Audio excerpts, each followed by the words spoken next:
The station's airlock spat out a glove and let it drift into the diving bell like a dead fish. Not attached to a suit, just a glove. Thick neoprene, wrist rings still locked, fingers curled like whoever wore it tried to grab the inside of the world and missed. I watched it spin in the bell cam feed, slow and lazy in the little pocket of air, and I said out loud to nobody, nope. Of course we went anyway. I'm a hyperbaric tech. The chamber guy, the one who sits with a headset on, staring at numbers until the numbers feel like they're breathing back at you.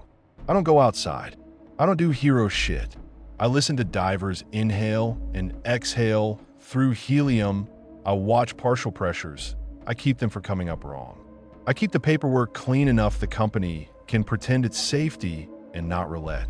That night, the company suddenly remembered the word safety existed. They threw it around like a prayer. The job name was Kestrel Station Support, but the crew just called it Kestrel like it was a person, like it could hear you. It sat at 312 meters, bolted to a shelf of rock where the continental slope breaks and starts falling away like the seafloor gives up. There was a cable running to shore. That cable didn't exist on any map you'll ever see. If you asked, you got to look. If you kept asking, you got sent home. 2 weeks earlier, Kestrel stopped answering check-ins. Not a gradual fade. Not, hey, our comms are glitchy. One day, they were boring and alive. Next day, they were a ghost with working lights. Their power didn't drop. The pumps kept cycling. Telemetry stayed steady like a lie told by a calm mouth.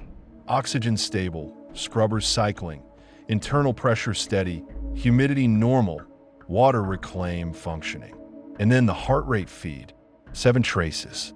7 tidy lines pulsing on my screen like the station was full of sleeping people. Except the station cams showed empty corridors and open lockers and half-finished meals with the forks still strapped down and a coffee mug in the galley that just floated. Not bobbing like someone moved it. Orbiting slow like it was caught in a little indoor current that didn't belong in a sealed steel box. 7 heartbeats. 0 people. I told the dive supervisor it had to be a loop.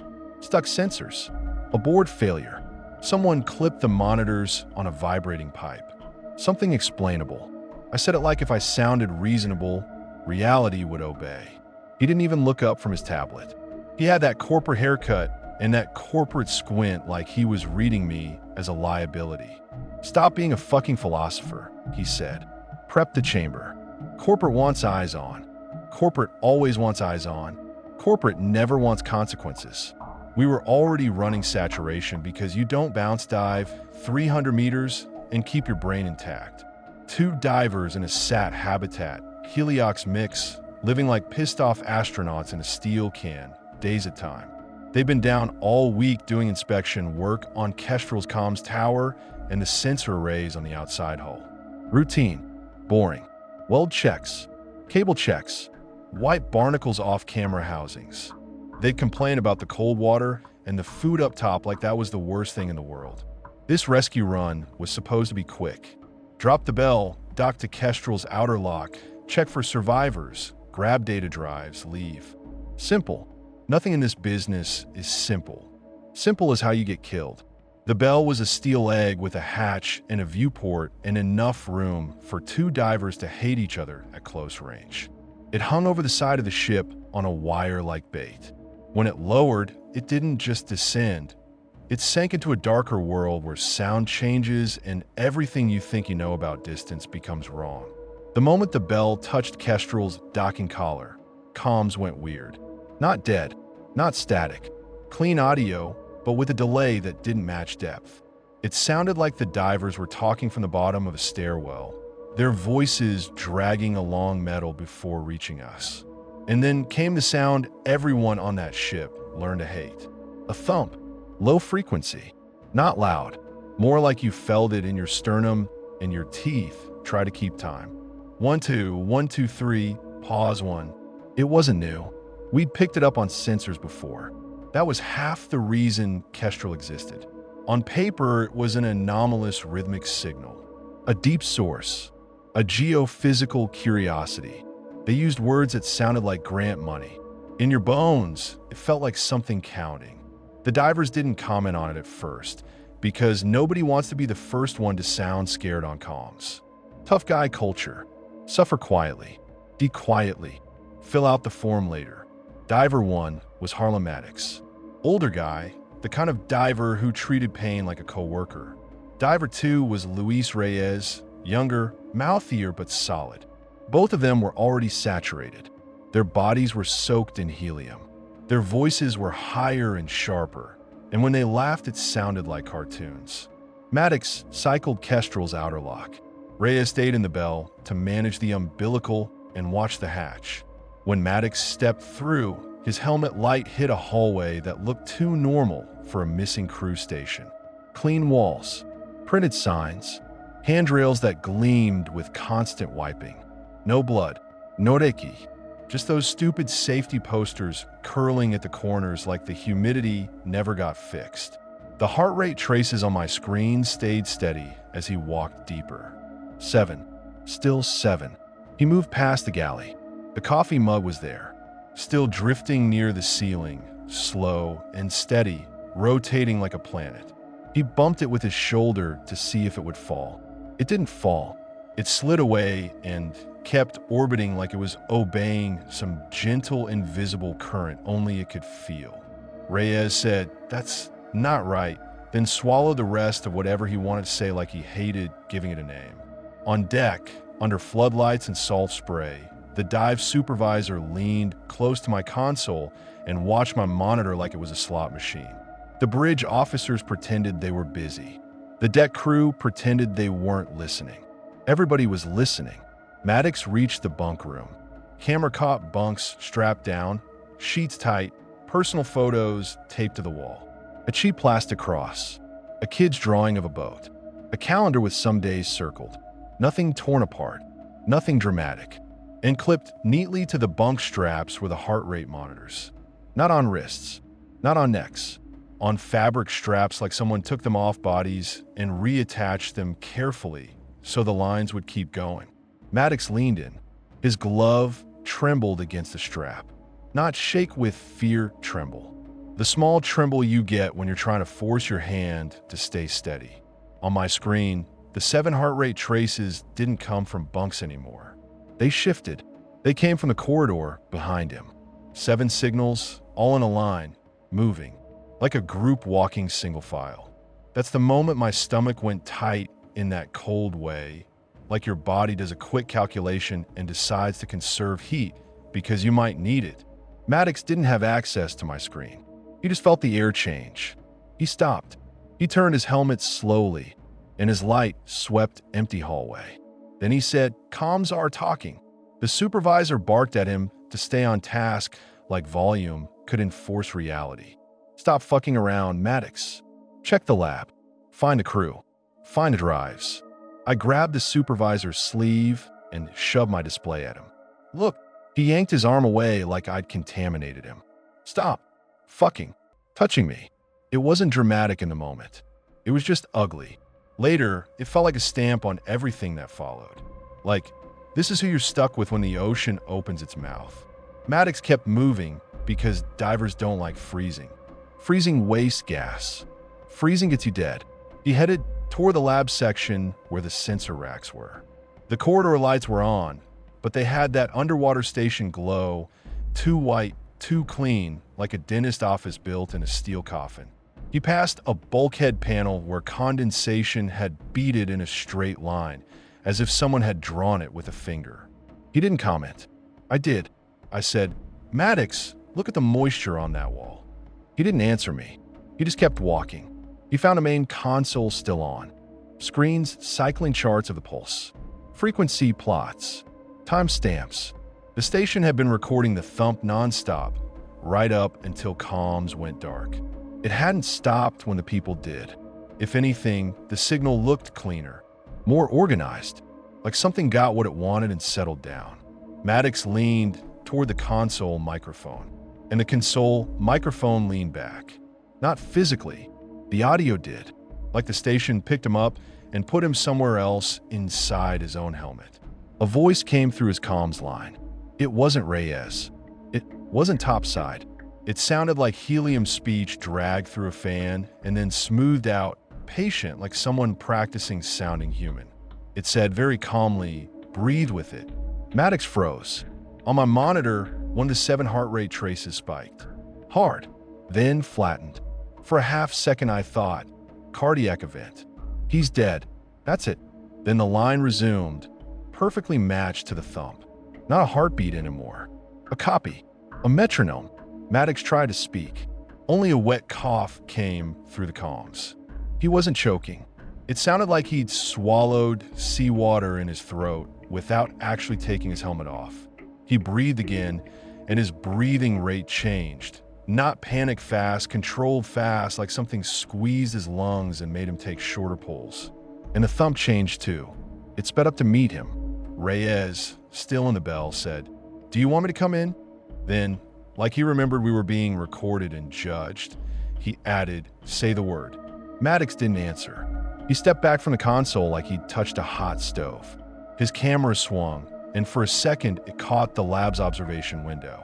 On the other side of that glass, the water outside the station looked wrong. Not dark, not murky. It looked busy, full of tiny moving highlights like a crowd shifting in the distance. And beyond Kestrel's floodlights, far out past the station's halo, there was a line of dim points arranged too neatly to be plankton. It looked like streetlights in a city. 312 meters down. My mouth went dry. I didn't say anything because my brain did this dumb, superstitious thing where naming a thing makes it real. Like the ocean gives a shit what you name it. Maddox turned away from the window. His light swept the hallway again. Something knocked on the station wall from the outside. Not a random impact. 3 taps, evenly spaced like a person at a door. Kestrel's steel rang with it. The whole station made that soft bell sound a pressurized structure makes when you hit it. Maddox flinched. Reyes swore, sharp and high through helium. Then the thumb paused. Complete absence for 1 second. In that 1 second, you could hear everything else through the comm line. Fans. Reyes breathing. Maddox's suit pump. The faint hiss of gas flow. The deep background rumble of the ship's machinery far above. Then the thump returned harder, and Maddox's breathing synced to it without him choosing. I watched his respiration waveform lock in out, pausing out like a singer following a conductor. The supervisor finally looked at my screen like he'd just noticed gravity. "What the fuck is that?" he said quiet. I said, "It's copying them." He said, "Get him out." I almost laughed. Not because it was funny, because it was such a clean, stupid sentence. Like get him out was a lever you could pull. Reyes moved to the station door to pull Maddox back. He took 2 steps into the corridor and stopped dead. His helmet cam went perfectly still, aimed at nothing. His breathing changed. Shorter, matching the thump. I opened my chamber log with shaking fingers and started running emergency decompression in my head because I could feel where this was heading. If they came up wrong, I'd be the one scraping them out of chamber later. I'd be the one writing probable CNS toxicity on a form nobody reads. Reyes' voice came through strained, like he was trying to speak around a fist. "Something's in my suit." Maddox didn't answer. He didn't even turn. He stood at the lab doorway, staring at the console, like it was a priest and he was waiting for instruction. Reyes tried to step back into the bell. His boot moved half an inch and stopped, like the floor grabbed him. Then his glove lifted slowly toward his own helmet, fingers splayed, and pressed against the comms unit on the side like he was making a call. He spoke into it, but his voice didn't sound like him.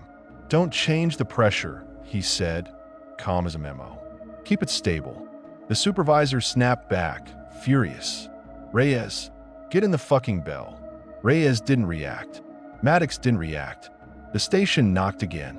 3 taps. Closer. Louder. And the 7 heart rate traces on my screen stepped forward like they were approaching the bell. I watched Kestrel's internal pressure readout. Steady. Then a tiny dip, like someone opened a valve for half a second. Not enough to trip alarms.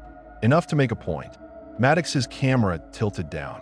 Clear fluid seeped out from under his wrist seal. Not blood. Not sweat. It looked like saline. It smelled like nothing through the comm, obviously, but my brain invented a smell anyway. Cold pennies. Sterile packs. Ocean brine. It moved wrong, clung and crawled, searching for seams like it had a job to do. Little black flecks floated in it like pepper. I'd seen creeping contamination before on a spill job. Not this exact shit. This looked cleaner, colder, but the behavior was familiar. It didn't want to spill out. It wanted inside. Maddox flexed his fingers like they weren't his anymore. And that's when the idea hit me so hard it felt like a punch. The station didn't need to kill them down there. It needed them to come back pressurized. It needed a sealed container, a vehicle, a chamber, a steel box that could move upward through water and carry whatever had learned to breathe with them. The supervisor finally did something useful. He ordered Reyes to cut Maddox's umbilical if needed, yank him physically, get eyes on the lock. He screamed at topside to start bell retrieval. I grabbed his arm again, harder. If they bring that into the chamber, we're done. He spun on me. His eyes were wide with that bright, sharp fear that turns into anger because anger feels like control. Then what, asshole? Leave him down there. I didn't answer because the answer was yes, and I wasn't ready to say it out loud. The bell winch kicked in. The bell shuddered slightly against the docking collar. Reyes twitched like the vibration hurt him. Maddox finally moved, not stumbling, not resisting, toward the bell, walking like he'd been invited. Reyes stepped aside, still rigid.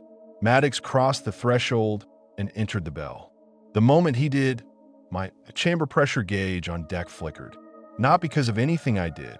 I was standing at the console with my hands empty. The gauge needle twitched in time with a thump. My chest tightened. Not anxiety, actual pressure, like someone pressed a palm between my ribs and squeezed. Then the ship's hull answered. One beat, then silence, then one beat again. The ocean pulse was coming up the chain like a hand on a rope. Inside the bell, Maddox turned and looked straight into the camera. His face behind a mask was pale, eyes too calm, not sedated calm, obedient calm.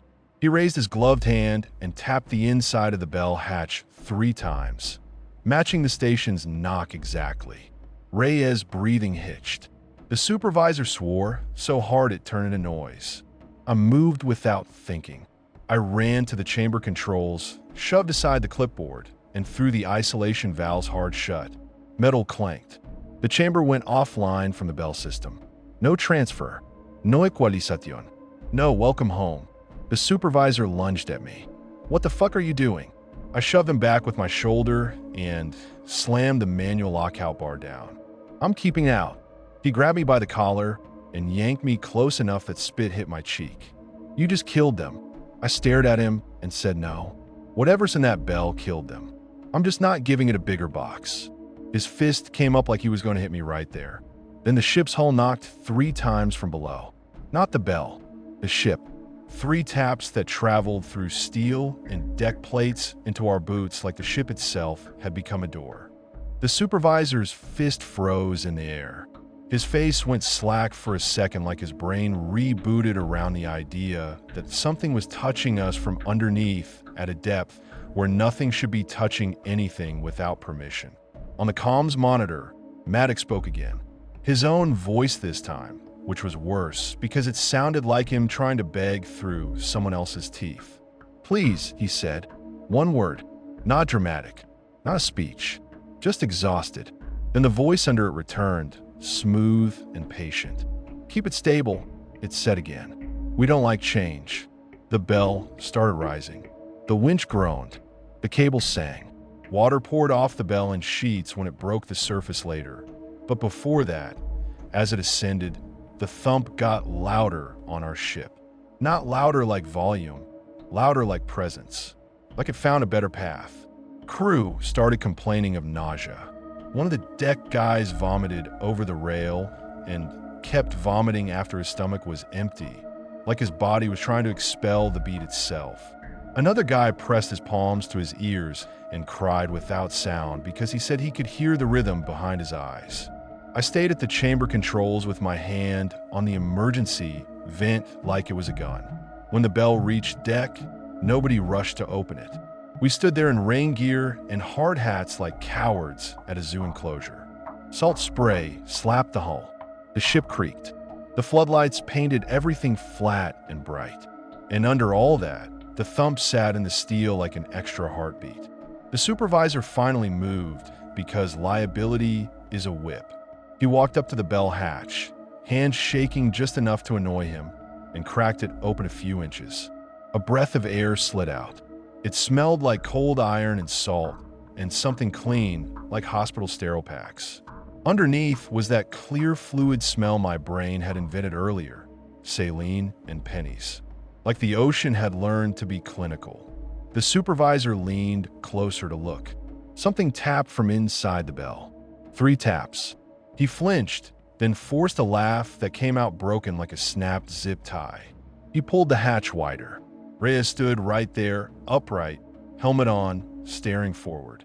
His visor was fog from the inside, smeared with handprints like he'd been pressing his face against it, trying to push through.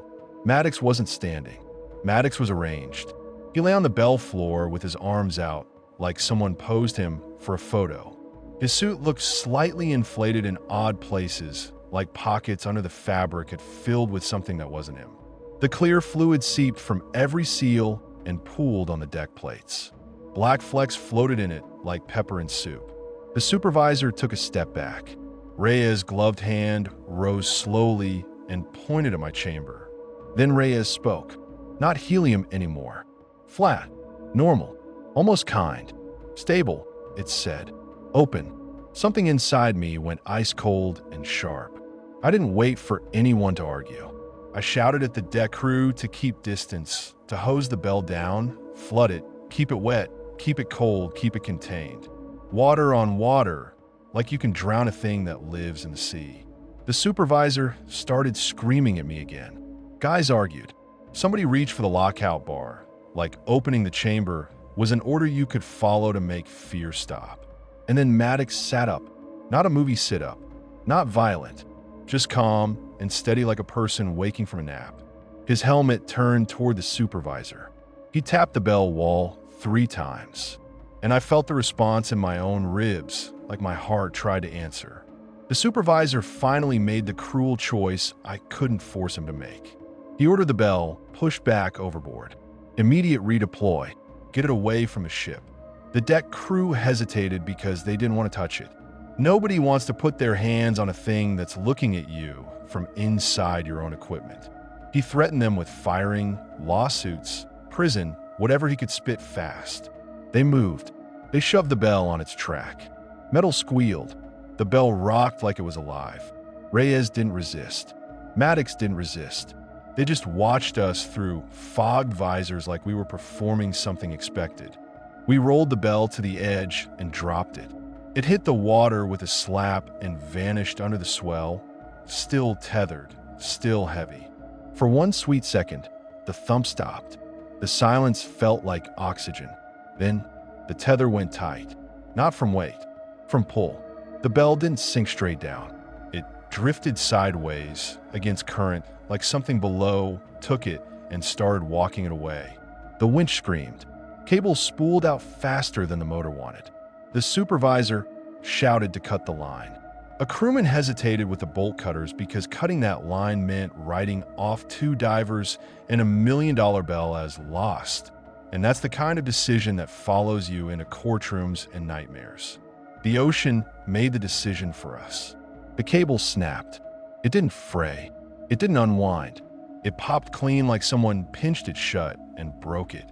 The bell disappeared into the dark water, taking Reyes and Maddox and whatever the fuck had learned to breathe with them. And as the cable end whipped back on a deck, it slapped once and went still, coiled like a severed nerve, while far below, in a depth we couldn't see, something knocked. 3 taps, through the hull, through our boots, like it was saying, good. Now stay stable. The cable end lay on the deck like a dead snake, whipping once, then going slack, and nobody moved for a few seconds because we all heard the same thing and didn't want to admit it. Not in our ears, not through speakers, in the steel. 3 taps, traveling up through the ship like the hull had teeth, and something just tested them. The supervisor stood at the rail with his fists balled, staring into the black water like he could bully it into giving the bell back. His lips moved like he was doing math. Cost, time, report wording. Who to blame? You could see him trying to slide the whole thing into a shape that wouldn't ruin his career. Get the ROV, he snapped finally, voice cracking. Now, we're not leaving divers down there. One of the deck guys, Benson, I think, looked at him like he'd just asked for a volunteer to stick their head in a wood chipper. The ROV's a toy at that depth. It's for inspection, not retrieval. Then fucking tow, the supervisor said. Drop a hook. I don't care. Do something. I watched the cable end, the clean break, the way it looked pinched instead of torn, and my brain kept replaying that pop. It didn't feel like metal failing. It felt like something deciding. The thump came again, slower now, like the ocean settled back into a comfortable rhythm. 1, 2, 1, 2, 3, pause 1. The ship's engineer stuck his head out from the machinery space and yelled, "You feel that? You guys feel that?" He wasn't talking about motion. He was talking about the beat. The ship was big enough that it should have swallowed a sound like that. It wasn't a sound. It was a pressure change your organs recognized. A couple of crewmen started doing stupid human things. Crossing themselves, spitting over the rail, whispering. I heard someone say, "It's a whale," and I almost laughed because I'd take a whale. A whale makes sense. A whale doesn't ask you to keep pressure stable. The supervisor stormed back toward my chamber station like the chamber had answers. Retie the system. We're running transfer. I didn't move. I kept my hand on the lockout bar like it was the only thing between us and whatever had looked through Reyes' visor. "No," I said. His eyes went sharp. "Excuse me. No transfer," I repeated. "Bell's gone. Divers are gone. And if you think you're bringing anything up from Kestrel into my chamber, you can come do my job yourself." He stepped in close and lowered his voice in that fake calm way corporate guys do right before they explode. "You don't get to decide that." I pointed at the pressure gauges. "I do, actually. It's my signature on the logs. My ass in court. My ass in a chamber at 3 a.m. when someone starts seizing because you wanted to play hero for a damn quarterly report." His jaw worked. Behind him, guys were still at the rail, staring into the water like it might burp up a bell. The winch operator kept his hands on the controls like muscle memory was the only thing keeping him sane. "You're panicking," the supervisor said, and I could hear him trying to build a narrative. Hyperbaric tech panicked. Poor leadership. Unfortunate. Unavoidable. I leaned toward him until he could smell coffee on my breath and said, "No, I'm paying attention." The thump came again, and this time I saw the supervisor's eyes flick to the deck plates. He felt it. He couldn't argue with it. He couldn't fire it. He swallowed and did the next best thing. He went loud. "Fine, get your shit ready anyway. We're going to Kestrel. Corporate wants eyes on. We're not leaving. We're going to dock and confirm loss." "Confirm loss," I said, like a fucking insurance adjuster. He ignored me. That's how people like him survive. They treat reality like a noise they can filter out. The bridge got the ship turning, engines grumbling, the hull shuddering as the bow swung back toward the coordinates. The sea was calm in a way that felt wrong. No chop, no slap, just a thick, oily roll like the surface was trying to stay smooth so it could reflect nothing.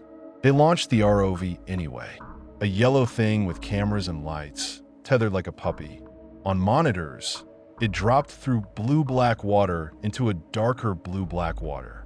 The lights carved tunnels through particulate, little flakes of skin and rust and plankton, snowing slow.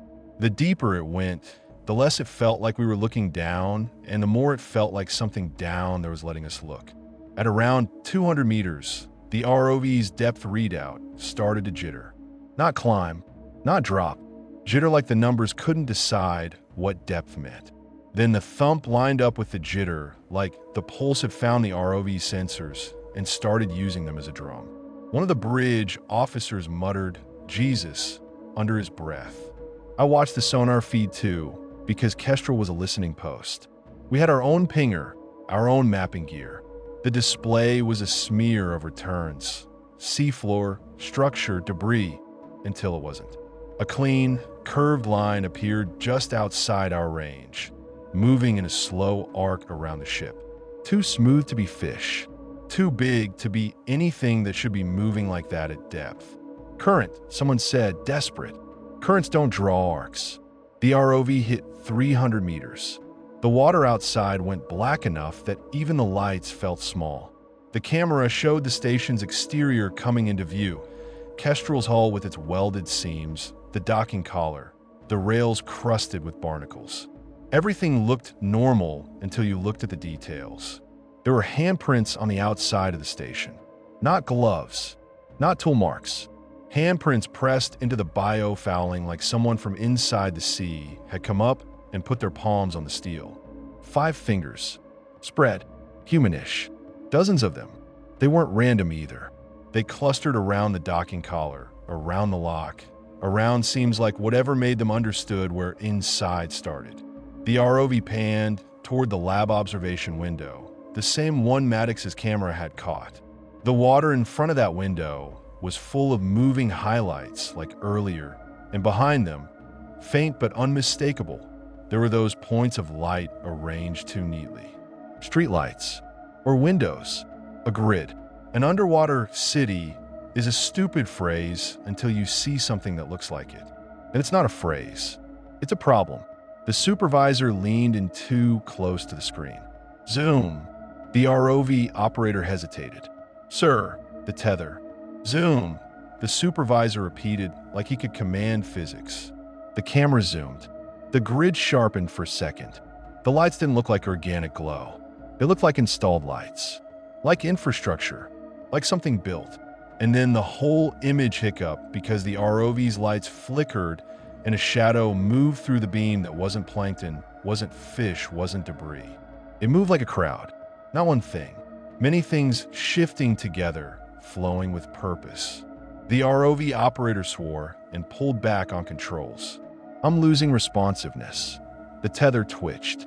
On deck, Benson yelled, "It's pulling. Something's pulling it." The winch squealed as the tether went tight. The ROV's camera shook. The view spun, and for a second it pointed straight down into nothing. Then the thump hit hard enough that my teeth clicked. And on the ROV audio, because yes, ROVs have hydrophones, we heard 3 taps. Not through our hull this time, through the water. Close, like someone knocking on a door underwater, where knocking shouldn't travel like that. The ROV camera snapped back up and caught the station wall. A shape was pressed against it, not attached. Pressed like it was on the other side of glass. Pale, smooth, wrong angles. Something that wasn't made for light. The operator shouted, "Cut it, cut it, cut it," like he was begging. The supervisor barked, "Don't you dare. That's company equipment." Benson grabbed the tether with his gloved hands and got yanked forward so hard his boots skidded. He went down on one knee. Another guy grabbed his harness to keep him from going over. The tether didn't feel like it was being dragged by current. It felt like it was being reeled. I stepped toward the supervisor and said, "Quiet, it wants containers." He didn't look at me. "Shut up." The tether went slack suddenly, like whoever held it let go. The winch operator almost fell backward. The line snaked on deck. People cursed and backed up. On the monitor, the ROV camera steadied. The ROV was still there, still lit, still pointed at Kestrel. For a heartbeat, I thought it had let us go. Then the ROV lights dimmed to a low glow, like someone turned them down, and the camera started moving forward on its own, not drifting, swimming straight toward the docking collar. The operator's hands were still on the controls, white-knuckled. "I'm not doing that," he said, voice thin. "I'm not doing that." The supervisor's face went gray. He finally looked scared in a way he couldn't mask. The ROV glided right up to the docking collar and stopped like it had docked itself. Its camera angled up and framed the collar perfectly, like it was presenting it to us. Then, in the center of the screen, the ROV's own manipulator arm lifted. Not jerky, not servo stutter. Smooth. It tapped the docking collar 3 times. 1, 2, 3. The thump answered, and for a split second, my chest did that squeeze again like pressure changed in a room, even though it hadn't. The supervisor backed away from the monitor like he'd been slapped. "Bring it up," he croaked. The operator pulled back. Nothing. He pulled harder. Still nothing. The ROV stayed. The tether didn't move. Then the tether tightened and started feeding out, like the sea was taking it, and nobody had the reflexes fast enough to stop it. "Cut it," Benson yelled. The supervisor opened his mouth to argue, and the ship knocked from below 3 taps, and that decided it. "Bordkuyter smapped shut." The tether popped. Clean break. The ROV vanished in a black water like a coin dropped in a well. Silence hit the deck like a blanket. Guys stared at the cut end. The supervisor stared at it too, like he could see dollars floating away. Somewhere deep, Kestrel kept transmitting. Because here's the thing nobody wants to say about deep water stations. They're built to survive. They're built to keep pressure stable through storms and quakes and failures. So if something gets inside and wants stability, it's a perfect home. We stayed on station anyway, because corporate wanted assessment. The supervisor kept saying assessment like it was a spell. The bridge officers wanted to leave. The deck crew wanted to leave. I wanted to throw the whole ship into reverse and never look back. But the supervisor had satellite calls. He had orders. He had the kind of protection that means you don't have to be the one with your hands in the machine. So he hovered in the dark above Kestrel for hours while the ocean kept time.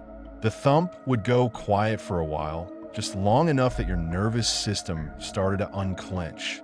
Then it would return, not louder, just closer, like it was trying different routes through the ship. You know how, in a house, you can tell when someone is walking in the hallway because the floor transmits it? It felt like that, like something was pacing under us. At one point, the galley sink started running by itself. Not full flow, a steady trickle. Fresh water from the ship's tanks. It shouldn't have been possible. The valve was closed. The line wasn't pressurized, but it ran in time with the thump. 1, 2, 1, 2, 3, pause, drip, drip, drip. The cook shut it off, cursed, walked away. It started again. A deckhand taped it shut like that would help. It started again. We started finding water where it didn't belong. Cold beads on bulkheads. Damp socks. A puddle under the comms rack. Condensation on the inside of windows, even though the HVAC was fine. And it wasn't just water.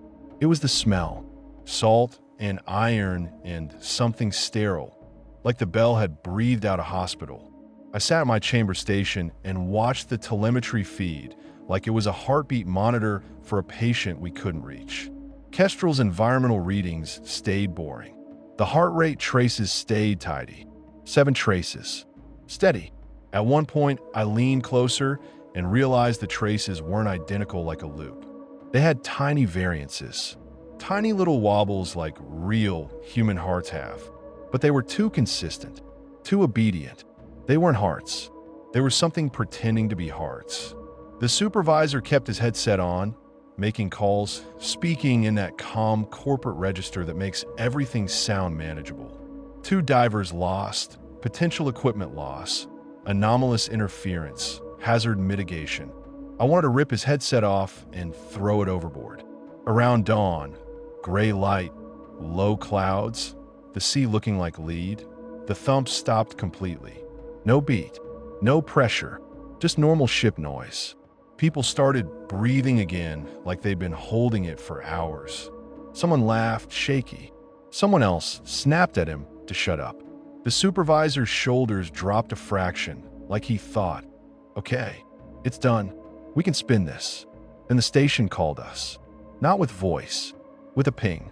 Our comms rack lit up with an incoming signal from the direction of the station. Clean packet data, the kind of thing you get if someone logged into a system. The supervisor leaned over the comms tech. What is that? The comms tech's face went pale. It's a handshake request, like the station wants to connect. Do it, the supervisor said immediately. Sir, do it. I stepped forward. No, the supervisor swung on me like I'd insulted his mother. You don't get to. The last time we connected, it talked, I said. It told them to breathe. It told us to keep pressure stable. You want to invite it onto our systems too? You want it in every sensor on this ship? Because that's what you're doing. He opened his mouth, then closed it. For the first time, he didn't have a clean argument. The comms tech whispered, "It's sending something without us accepting." The screen filled with data. A waveform, not the thump. A respiration pattern. An out. It was Maddox's breathing rhythm from earlier, recorded, then smoothed, then played back like a lullaby. Then a line of text appeared in plain letters on the comms display, like someone typed it with a patient finger. "Keep it stable." The supervisor backed away, so fast he bumped into a chair. The ship knocked from below. 3 taps, and the whole deck crew flinched like one animal. That was the moment the bridge captain, who'd been too quiet all night, letting the supervisor run the show, finally snapped. "Enough," he said loud. "We're leaving. Corporate can kiss my ass. We're leaving." The supervisor started yelling about contracts, about orders, about consequences. The captain walked right up into his space and said, "I'm the one who puts men in the water and brings them back. Not you. We're leaving." They argued on the deck like 2 dogs fighting over a bone, and the crew watched like it was a trial. The supervisor tried to pull rank. The captain pulled reality. The captain won, barely, because the crew was backing him and the sea was not. We pulled off the coordinates and started heading toward shore. And as soon as the engines dug in and the ship's nose committed to leaving, the thump came back. Not from below, from inside. A tap in the pipes behind the galley wall. 3 taps. Then another 3, farther aft. Then another, closer to my chamber. It was like something was moving through the ship by following water lines. That sounds insane when I say it out loud. I know what it sounds like. But if you've ever lived on a ship, you know water is everywhere. Freshwater tanks, bilge, ballast, fire mains, condensation, drink lines, drainage. The ship is a floating plumbing system wrapped in steel. We started hearing the taps in places you couldn't rationalize. Inside closed lockers, under deck plates, in the ceiling above bunks, in the walls of the head. 3 taps. Always 3. Guys stopped sleeping. Guys stopped joking. Guys started sitting with their backs to bulkheads because nobody wanted to be surprised by a sound behind them. That afternoon, a junior engineer collapsed in the passageway. Not dramatic. He just sat down hard like his legs stopped listening. I knelt next to him because I'm not a medic, but you don't ignore someone dropping on a ship. His skin was cold and slick. His lips were blue. He was breathing shallow and fast, like his body had decided oxygen was optional. He grabbed my wrist with fingers that felt too strong for how weak he looked and whispered, "It's in the air." "It's not," I said automatically because denial is a reflex. He shook his head, eyes wild. "Not air. The beat. It's in the beat." He started crying without sound, and then he vomited clear fluid that smelled like salt. The ship's doctor ran in. The doctor looked at the vomit, looked at me, and I watched him decide not to ask questions. He just hauled the kid up and dragged him to sickbay. The supervisor tried to spin that too. Seasickness. Stress. The crew didn't buy it. The captain didn't buy it. I sure as hell didn't. We got back to port 2 days later. 2 days of taps and thumps, and people looking at each other like strangers. 2 days of Kestrel's telemetry still transmitting through our systems even after we tried to block it. It would find a path. It always did. 7 heart rate traces. Steady. The port smelled like diesel and fish and wet rope, and normally that smell calms me. It means land is close. It means you're not floating over black water with nothing beneath you but depth. That day, the smell just made me sick because the ocean smell followed us up onto concrete. It clung to my clothes like it owned me. Corporate met us at the dock with clipboards and security and people in clean jackets who'd never had salt in their eyes. They moved fast, like speed can stop rumors. They told us, with straight faces, that there would be an internal review. They told us there would be counseling available. They told us we were not to speak to press. They slid NDAs across folding tables like they were handing out meal tickets. The supervisor strutted around like he hadn't been scared out of his skin 12 hours earlier. He talked to the corporate guys in their language. Costs, assets, liability.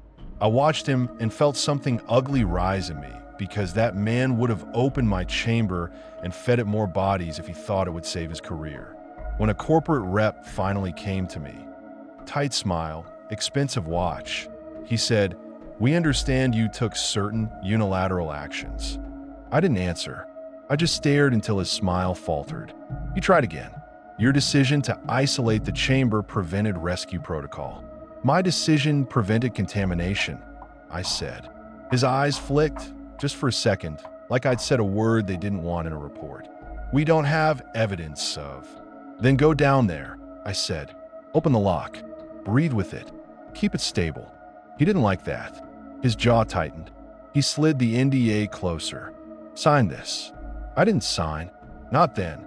Not on that table. Not while the ship behind him still smelled like that sterile brine. The supervisor pulled me aside later near the gangway where nobody else could see. He grabbed my upper arm hard enough to bruise. "You embarrass me," he hissed. I stared at his hand. "Let go." He squeezed harder. "You cost me. You cost the company. You're going to." "Stop," I said, because my voice was starting to shake and I hated that. "Stop pretending this is about money. They're dead." He leaned in until I could see broken capillaries in his eyes. "They're dead because you refused to open the chamber." I felt my hands curl into fists. I didn't hit him. I wanted to. I didn't. I'm not proud of that restraint. It just didn't feel like it would matter. I said they were dead the moment they started breathing with it. His face went red. He drew back like he was going to swing. I should have stepped away. I didn't. He hit me. Not a punch like a bar fight. A hard, stupid sucker shot to the side of my head, more rage than technique. My ears rang. Stars popped behind my eyes. I stumbled into the metal railing and tasted blood. The supervisor's chest heaved like he'd run. For a second, he looked shocked at himself, like he hadn't planned it, and now he'd committed to being that guy. Then he hissed, "Sign the NDA, or I'll bury you." He walked away like he owned the dock. I stood there holding the rail, swallowing copper taste, and I heard, faint under the port noise, 3 taps. Not on steel, on water. Somewhere in the harbor, something knocked under the slap of waves against pilings, and my stomach turned because now I was listening for it. Corporate called it a tragic accident. They called it equipment failure. They said Kestrel Station would be decommissioned out of an abundance of caution. They flew in a replacement team like it was just another shift rotation. They told the replacement team nothing useful. Of course they didn't. The company's greatest talent is making sure the next guy walks into the same hole. I didn't go on that ship. I went home. Home is a shitty word when your body still thinks it's at depth. When you've been in a metal box for days, listening to helium voices and pressure changes, normal air feels thin and wrong. You breathe like you're not getting enough. You wake up gasping like you forgot how to do it.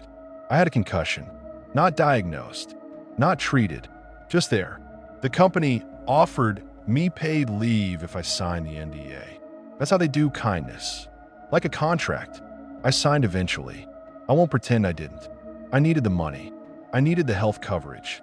I needed to not lose my job and end up working at some dockyard where I'd hear water all day anyway. I signed, and I hated myself, and the ink didn't change anything. For the first week, I sat in my apartment and tried to let my nervous system unclench. It didn't. Every sound became water to me. The fridge hum sounded like a distant pump. The building's pipes sounded like a ship's guts. When a neighbor flushed, I jolted like a hull had shifted. I tried sleeping with a fan on for white noise. The fan sounded like the SAT habitat scrubbers. I tried music. The bass beat lined up wrong and made me nauseous. I tried drinking. That worked until it didn't. The second week, corporate sent a wellness email, a link to resources, a reminder of confidentiality, a polite note that Kestrel's decommissioning would proceed as planned. No need for concern. Thank you for your service. I deleted it. Then I got a call from a guy I barely knew on the replacement ship. Hotel. Someone who'd seen my name on logs. He didn't say much. He didn't have to. He just said, "You were right." "What happened?" I asked. He hesitated like he was deciding whether the ocean could hear him through a phone line. "They went down," he said, "to pull drives. Same plan. Duck. Quick in, quick out." And he exhaled hard. Telemetry still says 7 heartbeats. I felt my throat tighten. 7. 7, he repeated. But there's only 5 on the replacement team in the habitat. The other 2 traces are labeled wrong. They're labeled as his voice broke, as Maddox and Reyes. My skin went cold. Those names shouldn't be in the system. "They are," he whispered, "and the station keeps sending a message." "What message?" He didn't answer right away. I heard water in the background of his call. Not waves. A drain. A pipe. Finally, he said, "Keep it stable." Then he hung up. I sat there with the phone in my hand and listened to my apartment. There was a drip in the kitchen sink that hadn't been there before. Slow. Regular. Drip, drip, drip. It wasn't in time with the thump because the thump wasn't here. Yet, I got up and checked the faucet. Tight. No leak. I opened the cabinet under the sink. Dry. The drip continued.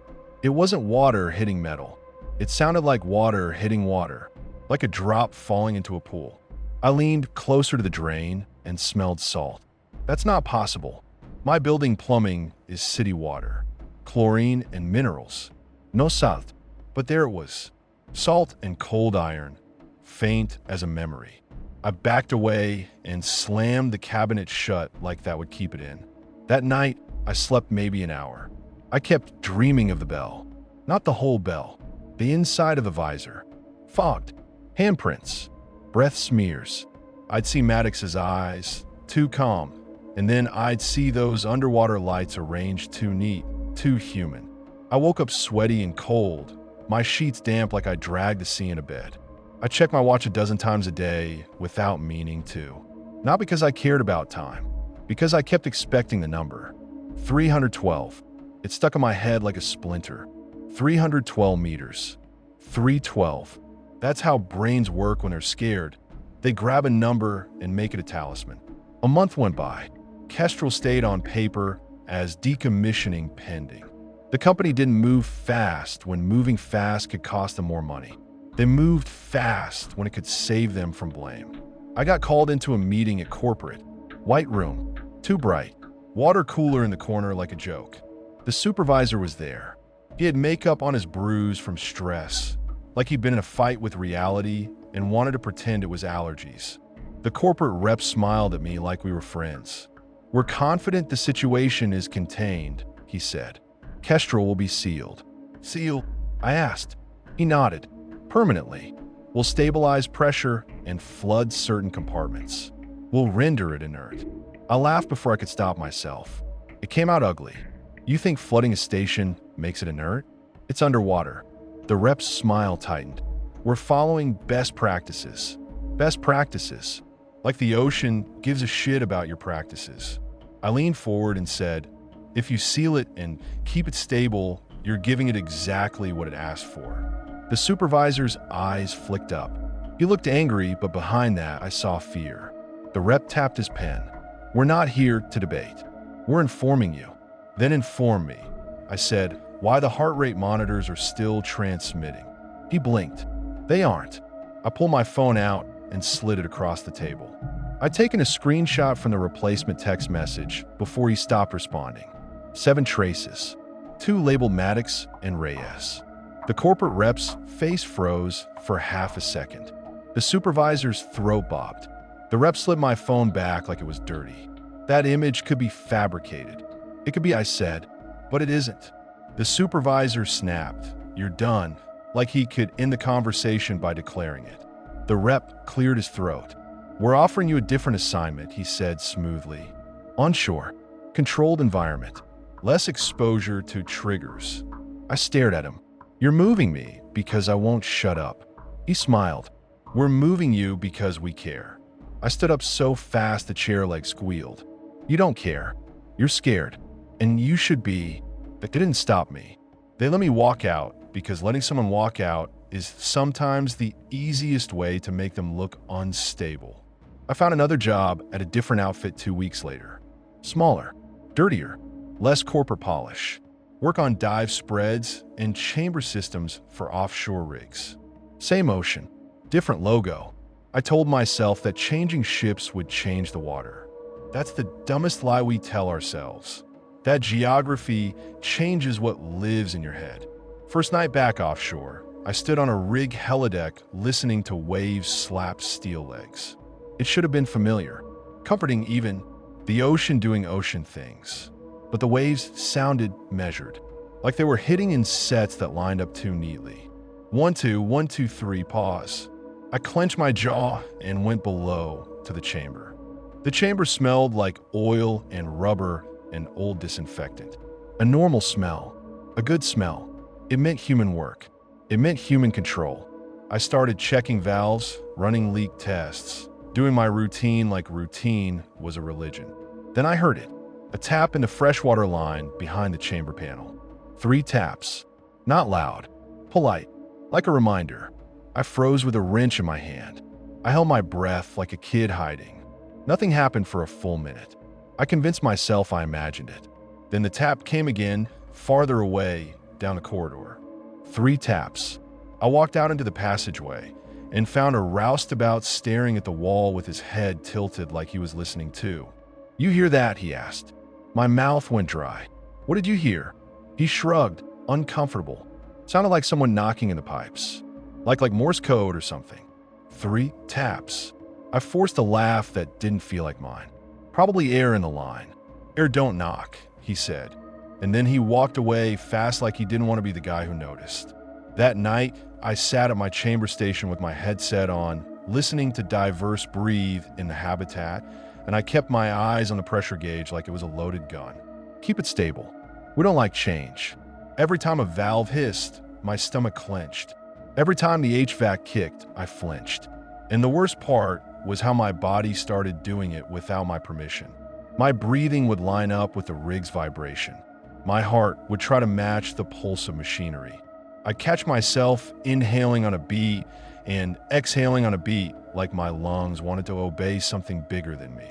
I started forcing myself to breathe off rhythm. In, hold, out. Hold like I was doing meditation, like I was trying to prove to my own body it still belonged to me. Sometimes it worked. Sometimes it didn't. I lasted 3 months on that rig before I quit. Not because I was fired. Not because I couldn't do the work. I could do the work. That's the sick part. I could keep men alive under pressure while my own mind was drowning. I quit because one night the divers came up and, as I started their decompression schedule, the chamber pressure gauge twitched. In time with a thump that wasn't the chamber's pumps. A slow, deep beat that rolled through the rig's legs like the ocean was tapping the structure from below. 1, 2, 1, 2, 3, pause. And I realized it wasn't following me because I was special. It was following me because I was useful. I understood chambers. I understood stable environments. I understood how to keep pressure steady. I understood how to build the box it wanted. So I stopped working offshore. I tried to live on land like land meant anything. But even on land, water finds you. That's the joke. You can't escape water. You're mostly water. Your house has water. Your city runs on water. I'd be standing in a grocery store aisle and hear the freezer compressors kick, and my chest would tighten like a hull groaning. I'd be in a shower and feel the water hit my shoulders, and for a second I'd think, depth, pressure, don't change it too fast. I started timing my own breathing without meaning to. I'd catch myself counting. 1, 2, 1, 2, 3. I tried therapy. The therapist nodded and used words like trauma response and hypervigilance. She suggested grounding exercises. She told me to focus on safe sensations. Safe sensations. Water used to be a safe sensation for me. Now is a trigger. You can't ground yourself in something that wants you. I stopped going. I started sleeping with earplugs. That helped until it didn't, because the thump wasn't a sound. It was a feeling. You can't plug your bones. One night, months after Kestrel, I woke up to a vibration in my mattress like someone was tapping the bed frame. 3 taps. I sat up so fast I got dizzy. My room was dark. The air felt damp. Not humid, damp like a closed ship cabin. I swung my feet onto the floor and stepped right into a cold puddle. I snapped the lamp on. There was water on my bedroom floor. Not a lot, just enough to wet my sock and make my skin crawl. I looked up at the ceiling. Dry. No leak. No stun. I ran to the bathroom. Dry. I ran to the kitchen. Dry. I went back to the bedroom and watched the puddle for a full minute, expecting it to grow. It didn't. It just sat there, cold and still, reflecting the lamp light like a tiny black mirror. I crouched and touched it with my fingertip. It felt like seawater. I brought my finger to my tongue without thinking and tasted salt. My stomach lurched. I backed away on my hands like the puddle might bite. The next morning, the puddle was gone. My floor was dry. No stan, no smell. I started carrying a notebook like an idiot, writing down times and sensations like I could catch a pattern. It always came back to the number 312. Not every day, not every week, but enough that it felt like a countdown. Then one afternoon, I got a package. No return address. Brown cardboard. Wood at the corners like it had been in a cooler. I stood in my hallway staring at it like it was a bomb. Finally, I brought it inside and cut it open with a kitchen knife. Inside was a thick neoprene glove. Wrist rings still locked. Fingers curled like someone tried to grab the inside of the world and missed. There was no note, just the glove and a faint smell of cold iron. I dropped it like it burned me. I didn't keep it. I didn't call the cops. I didn't do anything useful. I put it in a trash bag, tied it, and drove it to a dumpster 3 neighborhoods away like distance mattered. On the drive home, my phone buzzed on the passenger seat. No number, no alert sound, just a vibration. 3 pulses. I didn't look until I got home because I didn't want to crash. I didn't want to die in my car and have some corner find seawater in my lungs and write a report nobody could explain. In my apartment, I sat on the couch and opened the notification. It wasn't a message. It was a sensor readout. 7 tidy heart rate traces, like the ones I'd watched on Kestrel. Only now they had labels. Maddox, Reyes, and 5 more names I didn't recognize. Crew names, technician names, supervisor names, people I'd never met, but the names sat on the screen with the calm certainty of a manifest. The last label was mine, my own name. My heartbeat trace pulsed on the screen in a clean, obedient line. And it wasn't just pulsing. It was synced, perfectly matched to a rhythm I hadn't heard in weeks, but could feel in my ribs the moment I saw it. 1, 2, 1, 2, 3, pause 1. I pressed my fingers to my wrist and counted my actual pulse, trying to prove the screen was wrong. It wasn't. My heart was keeping time. I didn't know when it started. That's the part that fucks me up. It could have been doing it for days while I told myself I was fine. It could have been doing it for months, and I just hadn't noticed because I wasn't listening. I threw my phone across the couch like it was alive. It landed on a cushion and kept glowing, those 7 traces pulsing calmly like nothing was wrong. I sat there breathing hard, trying to break the rhythm. I forced myself into an uneven pattern. Inhale, hold, exhale, cough. Anything to make it stop.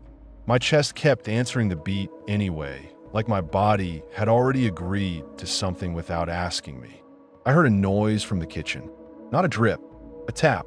3 taps, light, polite, exactly spaced. I stood up slow, every hair on my arms lifting, and I walked toward the sink like I was approaching a door I didn't want to open. The kitchen was dark except for the glow of the stove clock. 3:12. Of course it was. I stared at that number until it blurred, then I looked at the sink. The faucet was off. The drain was empty. But the sound came again. 3 taps, faint, from deep inside the pipes like someone knocking from the other side of a wall. And in that moment, in the quiet of my apartment, I realized what I'd been refusing to say since the bell vanished. It didn't need Kestrel anymore. Kestrel was a station, a box, a tool. What it wanted was something that could move through pressure changes without being harmed by them. Something that could carry the rhythm into new containers. Something that could build stable rooms, stable chambers, stable systems. Something like me. My phone buzzed again on the couch. 3 pulses. And somewhere deep in the apartment's plumbing, faint as a polite knock on a door you don't want to answer, something tapped 3 times.